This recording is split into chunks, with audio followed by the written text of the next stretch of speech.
Well, I would actually advise you, our audience, to really make an effort to get the 3 reports published by Barbara Boyd. She just published her third report on this issue, and it is mind boggling. If you have not read these 3 reports, you have no way of understanding what is going on. What she documents without any question of doubt is that the whole Russiagate coup against Trump was not primarily an operation involving the Obama administration and the Clinton campaign and the heads of intelligence of the United States.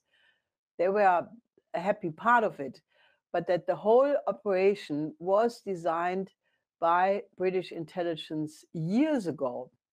As a matter of fact, the first traces of this go back even before Trump was anywhere in the vicinity.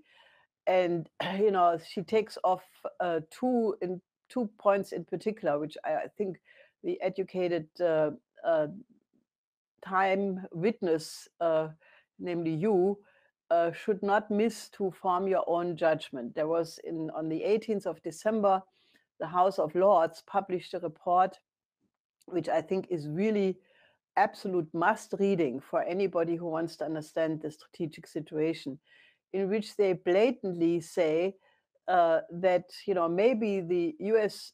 British special relationship survived barely the Trump administration, that they will not survive a second Trump administration, or they would also not survive a situation where the trend in the United States would remain in the same direction like what Trump stands for.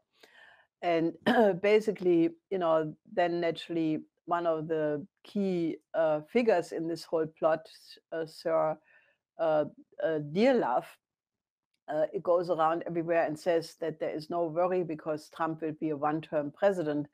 Now that how he does know that is another question. But what this House of Lords report basically says is that the key objective for the British Empire is to prevent what my husband, Lyndon LaRouche, has defined as being the only solution, namely to have an agreement between the 4 powers, United States, Russia, China, and India. So basically, they say that concerning Russia, it's important that it's being contained, with the eventual implication that it will be only solved through regime change. With China, the idea is you can't beat them, then join them. That the British quite successfully managed to be pretending that they want to be part of the Belt and Road Initiative. They joined the AIIB. So there, the concept is basically manipulate the whole thing from the inside. And concerning India, which they obviously still regard as their crown jewel colony, basically the idea is, to make sure that the tensions between China and India remain stirred. They have naturally a diplomatic language for all of this, but if you know how to read between the lines, then that's what comes out. So they say that the danger to the future of the British Empire is exactly this 4-power agreement. Now, what Barbara points out uh, is sort of that when the House of Lords defined the policy for the British Empire, the way it's being implemented is through this thing which recently, appeared through various leaks, namely this outfit called Integrity Initiative, which is really a top-down operation of the British Foreign Office, the British military intelligence, MI6, and the way it works is they have in every country in Europe, Canada, European countries, they are now moving to the Middle East, so-called clusters of influence. That means in these clusters, they have politicians, journalists, scientists, moderators, such people who basically are responsible for putting out propaganda lines with which they try to manipulate both the governments and also to shape the opinion of the population, basically by driving at an anti-Russia hysteria, by appealing, to the instincts of the population to, basically demonize everything which has to do with Russia.